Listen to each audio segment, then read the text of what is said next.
Bueno, pues me acompaña, bueno, a mí ya me conocéis, que me han Vous presentado. me connaissez déjà. Je suis avec Sébastien Ruffel, qui travaille à l'Agence nationale. Ah non, pas exactement. Présentez-vous vous-même. Bonjour, je travaille pour le SCAR Occitanie, c'est-à-dire la préfecture des régions. POCTEFA. Voilà, donc merci à tous d'être présents. Merci, Sebastián. Nosotros hemos preparado una presentación bastante Nous cortita. avons préparé une présentation assez courte concernant la priorité 3, qui est disparue. Non, non, la voilà sur l'écran. Et en fait, le plus intéressant, bon, la présentation ne contient pas des informations qui ne soient pas publiées. Voilà pourquoi nous n'allons pas nous allonger, parce que le plus intéressant, c'est de pouvoir poser des questions, des doutes concernant la priorité, ainsi que des doutes concernant ce qui a été dit aujourd'hui. Les personnes en ligne ne peuvent pas poser des questions. Et quand vous poserez des questions, on vous donnera un micro, puisque tout va être enregistré et c'est essentiel d'utiliser le micro. Priorité 3. Et là, je vais au vif du sujet. À l'intérieur de l'objectif politique 4, le plus grand du programme en termes de volume financier, et aussi en ce qui concerne le nombre d'objectifs spécifiques et priorités. Il y en a trois priorités à l'intérieur de cet objectif politique 4. Et là, il s'agit de faciliter l'accès à l'emploi et à la formation, avec deux objectifs spécifiques qui sont l'inclusion dans le monde du travail, dans le marché du travail, et l'égalité d'accès à l'éducation et à la formation. Budget total 16,4 millions d'euros, un petit peu plus de 7% par rapport au total du programme. Et lors de ce premier appel, 9 millions d'euros. Je ne sais pas si vous m'entendez bien, sinon vous me le dites. Objectif spécifique 1. Sachez que les objectifs spécifiques ne sont pas rédigés par le POCTEFA, mais ça apparaît déjà sur le règlement de la même manière que l'objectif politique. Il s'agit d'améliorer l'efficacité et le caractère inclusif des marchés du travail ainsi que l'accès à un emploi de qualité grâce au développement des infrastructures en matière sociale et à la promotion de l'économie sociale.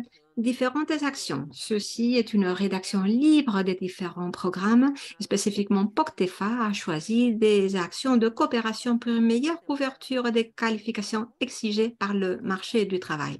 Coopération pour une meilleure insertion professionnelle et pour la création et le soutien de l'emploi transfrontalier. Et finalement, coopération transfrontalière pour une plus grande intégration, coordination et échange entre les institutions de soutien et d'intermédiation du marché du travail.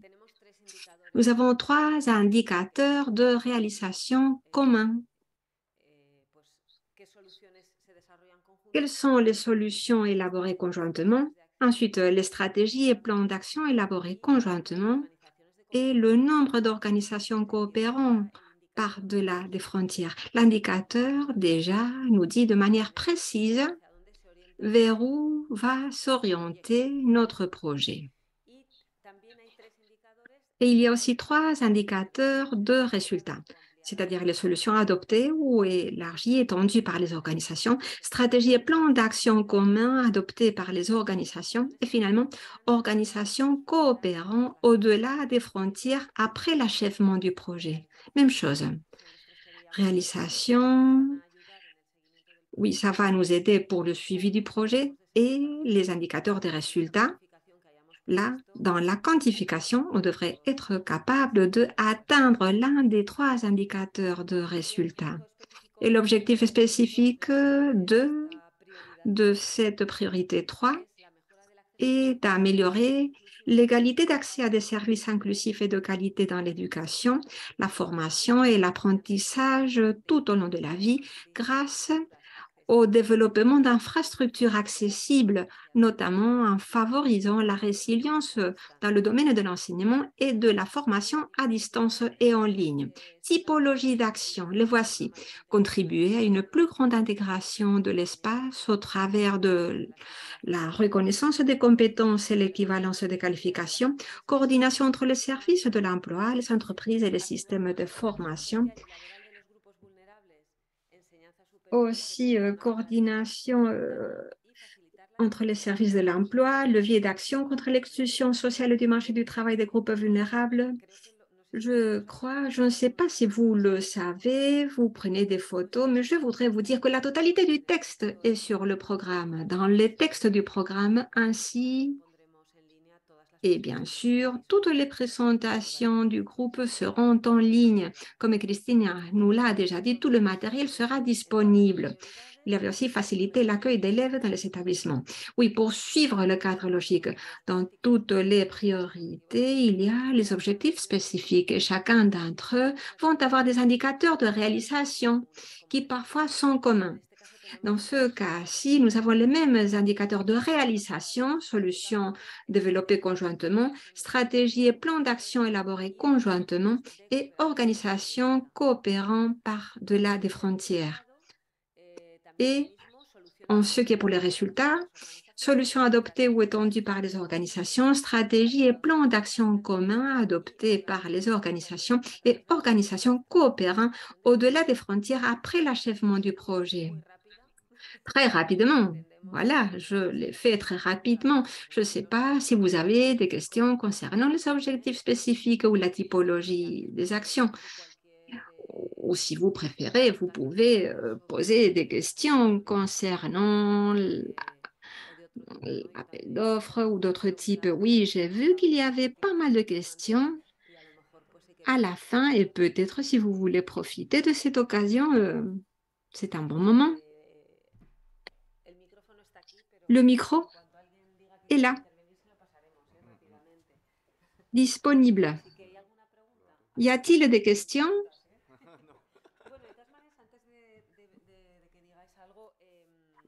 Permettez-moi de vous dire qu'à 17h45, nous devons finir. C'est un impératif pour le palais de congrès. Oui, il faut finir à ce moment-là, mais peut-être on va finir plus tôt. Je ne sais pas, avez-vous des questions concernant ce que nous venons de présenter? Avez-vous des questions?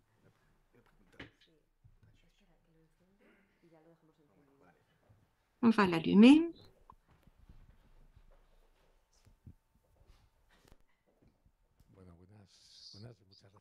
Merci, merci beaucoup.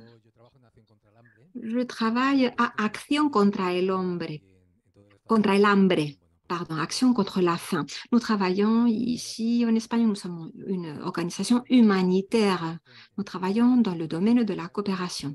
Dans ces projets européens, est-ce que vous pouvez nous donner un exemple concret de coopération transfrontalière entre, par exemple, la France et un établissement navarrais, catalan, peu importe? On parle de quel type de coopération? Comment la coopération va-t-elle se matérialiser exactement? Vous n'avez jamais participé à un projet POCTEFA? Je crois pas. Non, non, je crois pas. Nous dirigeons un réseau européen, nous sommes les leaders et je ne sais pas jusqu'à quel point on a pu participer à un projet comme celui-ci. On a participé, mais je ne sais pas si POCTEFA. Oui, c'est vrai que je ne me souviens pas de vous avoir vu comme bénéficiaire. Ici, la question serait qu'il faut qu'il y ait un minimum de 2 pays. L'Espagne et l'Andorre, l'Espagne, France, Andorre, France, et on peut avoir 3 pays. Parfois, on peut retrouver les 3 États dans certains projets. Il s'agit d'avoir ce contact-là ailleurs, dans l'autre pays avec lequel nous allons coopérer. Le siège pourrait se trouver à Madrid et à Paris, mais l'activité, l'impact, les résultats doivent avoir lieu sur les territoires que vous avez déjà vus du programme. Vous devez identifier ce partenaire, un ou plusieurs, On vous a déjà dit qu'il n'y a pas de limite. On recommande toujours que c'est mieux de le restreindre, c'est mieux, surtout au début, lorsqu'on commence à travailler. Plus de membres, ça exige plus de coordination, plus de difficultés de coopération. Et un autre élément important est qu'il est important de nous connaître. Parce qu'il ne s'agit pas tout simplement de prendre un partenaire comme ça, non, que ce soit un établissement que vous connaissez déjà, avec qui vous avez déjà des rapports, une petite relation. Mais c'est important de les connaître déjà. Et il faut planifier le projet. Que voulons-nous obtenir? Il faut qu'il y ait une coopération. Ça ne suffit pas que moi, de mon côté, je fais une expo et vous faites une autre et ensuite on va le mettre en commun. Non, il faut que ce soit une exposition conjointe, commune. L'exposition, c'est juste un exemple, hein. En fait, il y a tout un tas de typologies d'actions et dans notre plan d'action, il faut qu'il y ait une action de gestion afin de savoir comment va-t-on s'organiser, communication, comment va-t-on donner visibilité à tout cela. Et une troisième action pourrait reprendre les activités, des activités qui doivent répondre à l'un des indicateurs du programme dans chaque objectif. Un autre élément important qui a déjà été évoqué, et que si vous n'avez pas d'expérience, c'est vrai que si votre projet, mettons, un projet d'1 million d'euros, on ne va pas obtenir ce million d'euros, non, on va développer les actions, les mettre en œuvre et au fur et à mesure que l'on les déclare, on va rembourser 65%. Alors, l'idéal est d'identifier le but, l'objectif, en tant que candidature, avec quels établissements va-t-on travailler, quel est le territoire, parce qu'ensuite, il faudra remplir le formulaire et indiquer tout cela. Je ne sais pas si j'ai répondu à votre question. Oui, c'est très important. Je crois qu'il a dit qu'il y a une activité conjointe. Madame veut ajouter quelque chose avec le micro?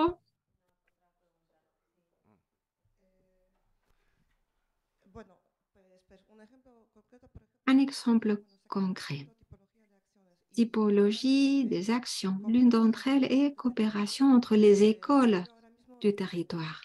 Moi, je travaille pour une école de formation professionnelle à Pau, Pyrénées-Atlantiques.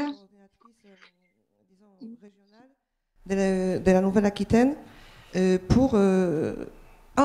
perdona, que estoy hablando en francés, que se me ha ido un poco. Voilà, j'avais basculé vers le français. Je continue en espagnol. Coordinatrice, je disais, Erasmus pour Nouvelle-Aquitaine. Un exemple, échange Erasmus+, que nous sommes en train de mettre en œuvre aujourd'hui. Mes élèves sont aujourd'hui à Bilbao. Voilà pourquoi moi je suis ici en présentiel. Et nous avons aussi un partenaire, une école de FP, un centre d'énergie renouvelable qui se trouve à Pamplune, avec qui nous allons faire le mois prochain un échange. Mais tout cela à l'intérieur de Erasmus+. Mais ce que je voulais vous dire, ces échanges-là, on pourrait aussi les faire de cette manière. À l'intérieur de Pactofa, oui, à Pactofa 2014-2020, et à l'intérieur du programme entier, dans ce domaine de la coopération pour l'éducation, là, il y avait un projet qui s'appelait Pyrénées FP. Pyrénées FP. C'était un mini-projet à l'intérieur de la totalité du projet financé par POCTEFA, dont le but était d'échanger des élèves transfrontaliers, des étudiants. Et nous avons travaillé avec CENIFER à Pamplune. Il s'agit d'un centre, une école de formation professionnelle.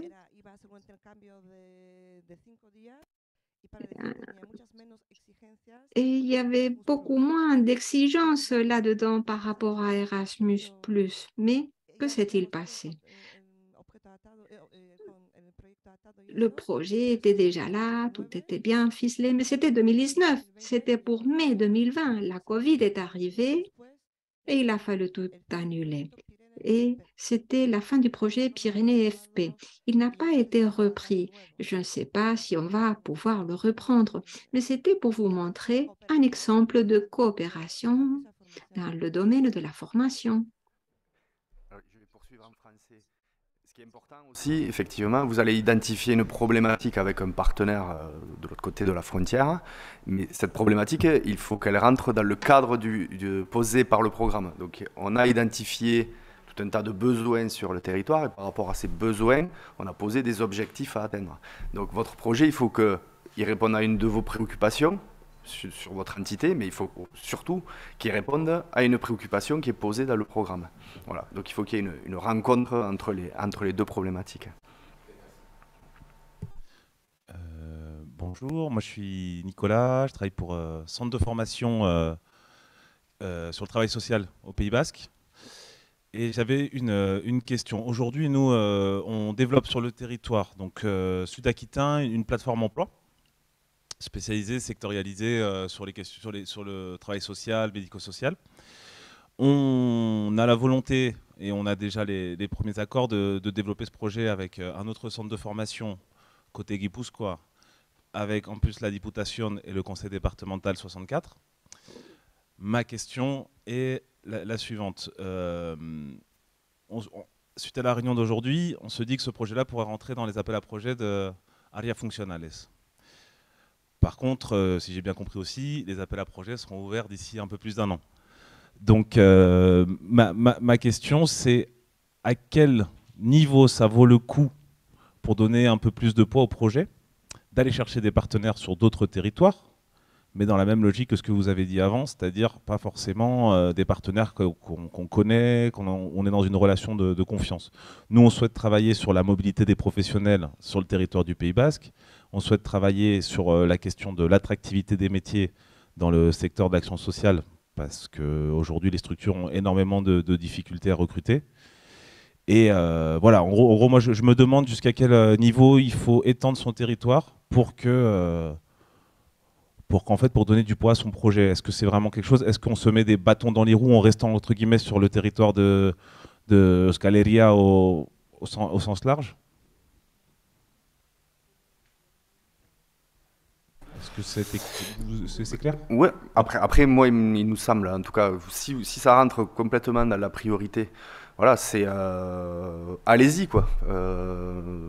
Positionnez-vous sur le premier appel à projet.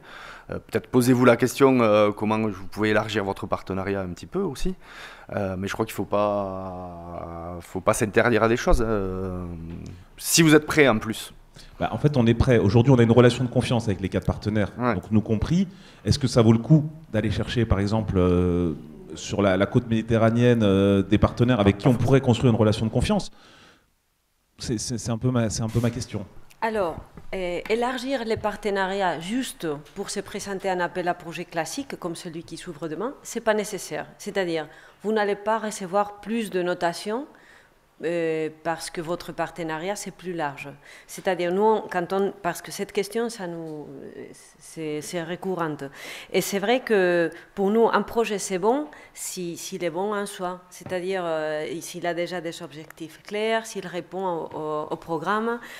Et si vous êtes prêt, si votre projet s'inscrit dans la priorité 3, nous vous encourageons à vous présenter une candidature.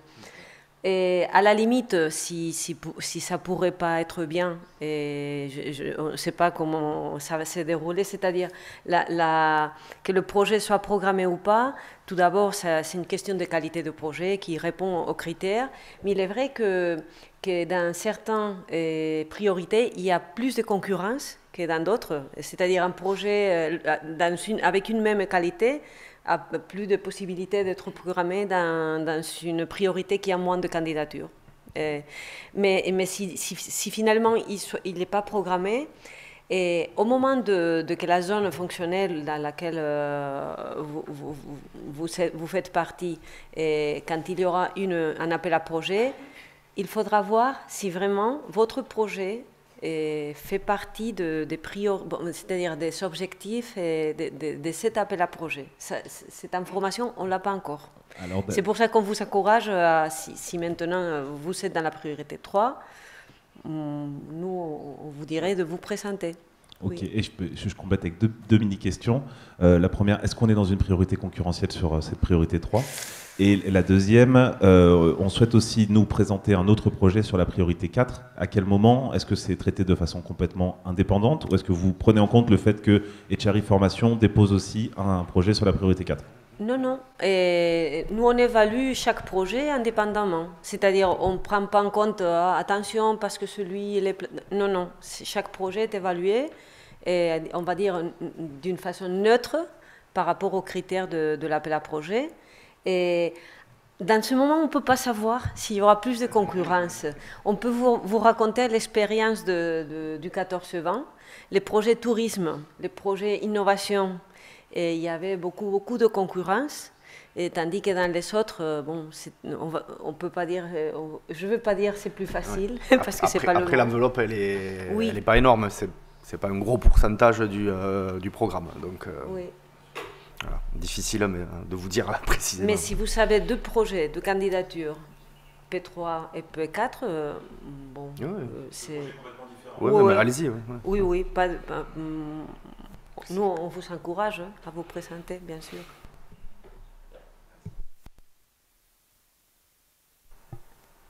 D'autres questions? Más preguntas? D'autres questions? Ah, si, une question.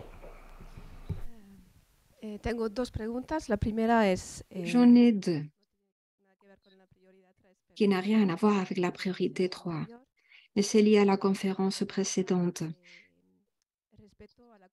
Une question concernant la continuité d'un projet qui avait déjà eu financement du POCTEFA 14-20.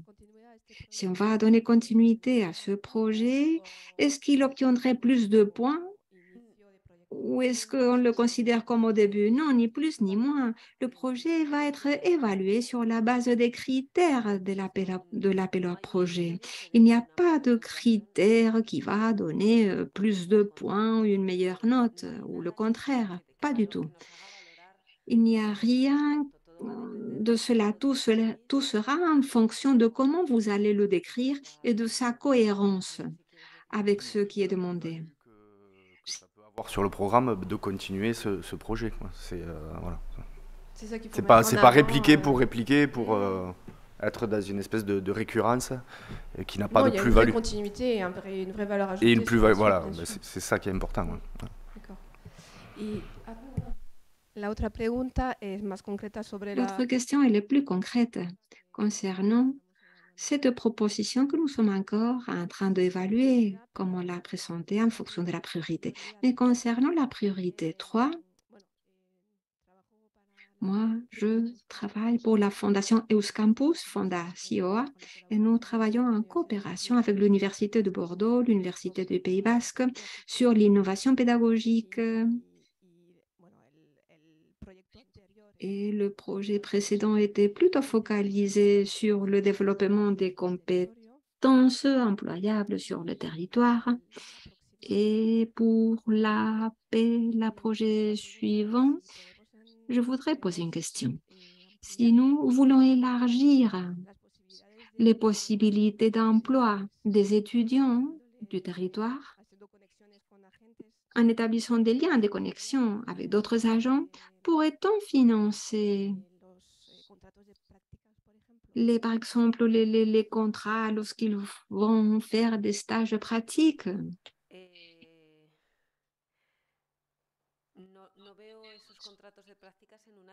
Non, je ne crois pas que cela rentre dans la typologie de dépenses, parce que ces contrats de ce travail-là, ces contrats de stage vont être financés par qui? C'est-à-dire, le partenaire peut embaucher des personnes pour le projet, comme si c'était un partenaire, pas un partenaire, mais un associé. Un partenaire associé ne peut pas recevoir du FEDER. tel que vous l'avez décrit, ce contrat de stage, non, je ne vois pas de possibilité de la mettre au contrat d'apprentissage. En tant que partenaire, nous ne pouvons pas agir en tant qu'intermédiaire du FEDER.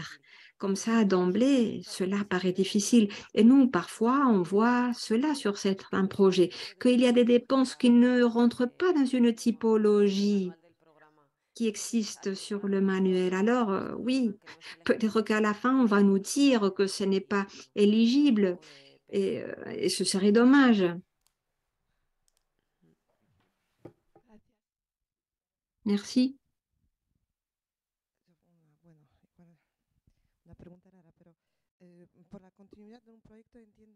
Continuité de projet.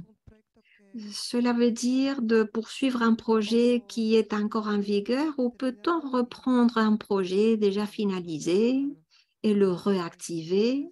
Parce que Pyrénées FP, moi je continue à penser à Pyrénées FP. Bon, POCTEFA vous permet de présenter n'importe quelle candidature si cela appartient à une priorité. Mais refaire la même chose, c'est-à-dire refaire un projet identique par rapport au passé, comme ça d'emblée, on ne va pas vous dire non de ne pas le présenter, mais comme Sébastien vient de nous dire, c'est vrai qu'il faut qu'il y ait là une valeur ajoutée dans ce projet-là. Peut-être s'il y a des actions nouvelles, vous pouvez dire, on va poursuivre ces actions-là qui sont vraiment formidables parce qu'elles vont contribuer avec une certaine valeur sur le territoire, parce qu'elles sont géniales pour les enseignants, pour les étudiants. Mais il faut qu'il y ait une valeur ajoutée concernant les projets préalables pour que, d'une certaine manière, l'Europe va impulser la création de projets nouveaux. Mais bien sûr, on peut aussi capitaliser ceux qui existent déjà pourvu qu'il y ait une contribution de nouveauté, pour ainsi dire.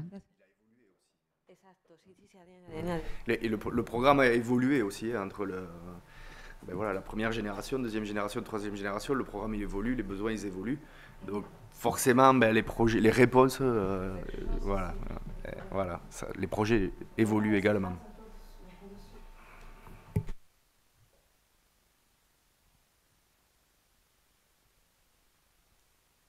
Más preguntas.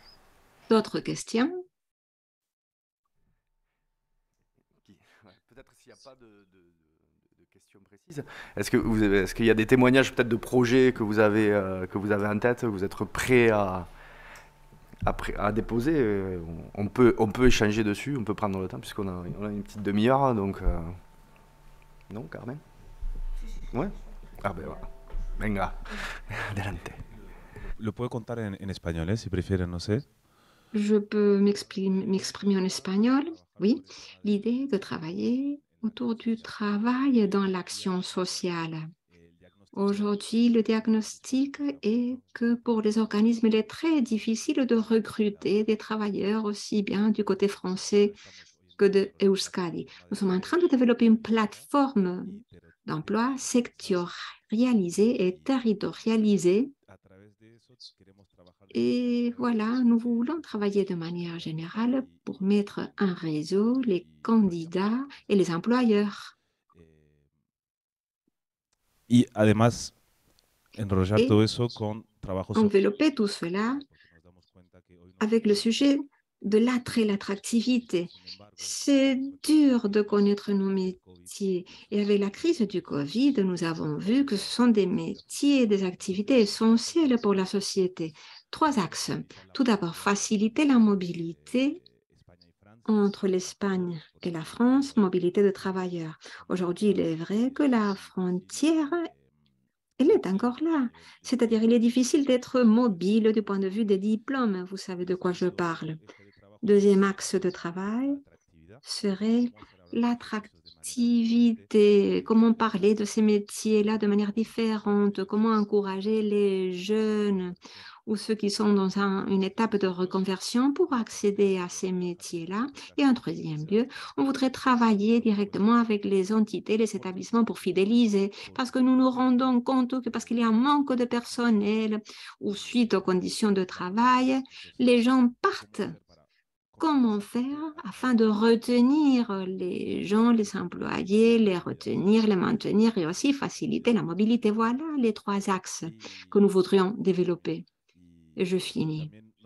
Et on a vu aussi que nous avons une force, une chance.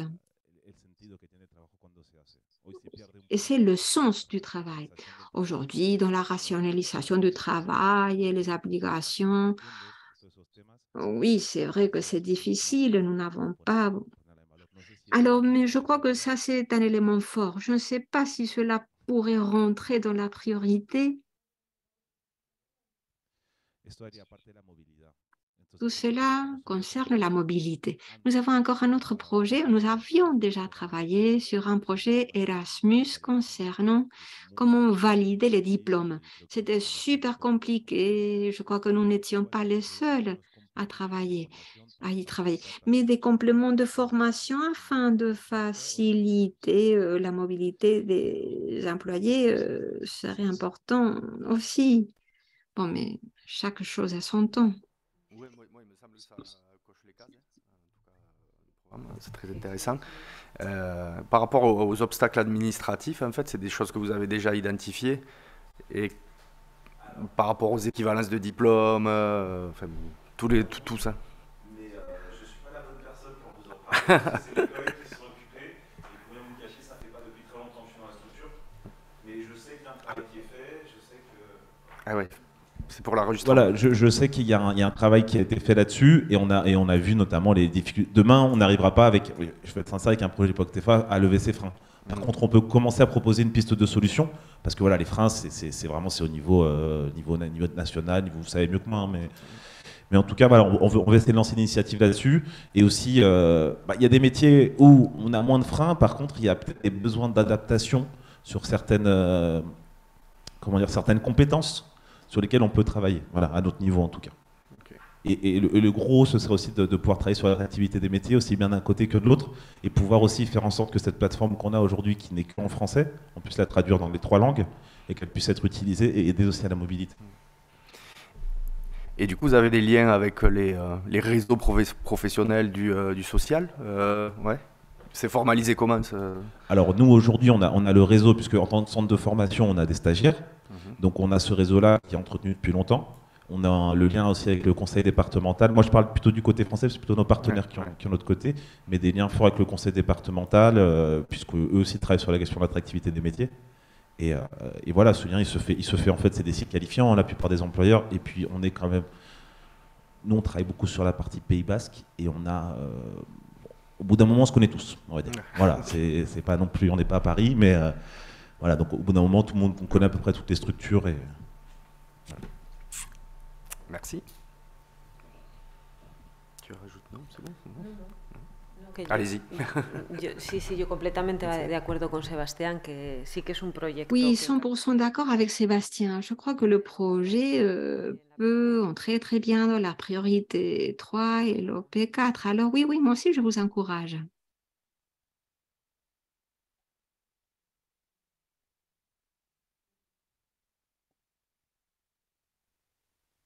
Personne ne veut nous parler d'un projet qu'il a... En plus, j'en vois dans la salle qui ont des projets. Sí. ¿No? Bueno, pues si no hay más intervenciones, os agradecemos mucho. Bon, si ce n'est pas le cas, merci bien d'avoir participé à cet atelier. Merci bien de votre participation tout au long de la journée. Je vous encourage à continuer à travailler, présenter vos projets. Et si vous avez des questions, n'hésitez pas, écrivez-nous au secrétariat conjoint. Merci beaucoup encore.